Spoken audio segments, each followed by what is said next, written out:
আপোনালোকৰ যে ঘৰত যদি ডাঙৰ কৰিবলৈ আছে বুলি আপোনালোকৰ ঘৰত যদি ডাঙৰ কৰিয়াবলৈ আছে তেতিয়া আমাৰ এই টিমটোক কণ্টেক্ট কৰিব পাৰিব। বৰ বেছি দাম নহয়, সস্তাই বাৰু। ৰাইজে যেনেকৈ দিয়ে তেনেকৈ হ'ব আৰু সেই আমাৰো তেনেকৈ লাগিব।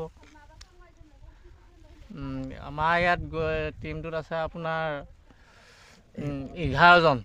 এইফালে টিমটো দেখাই দিম বাৰু বুলি। আমাৰ এইফালে টিমটো দেখাম বাৰু দেই। ইয়াকে কৈ মানে আমাৰ হেৰি অনুষ্ঠানটো সামৰিছোঁ আৰু। অনুষ্ঠানে সামৰিছে।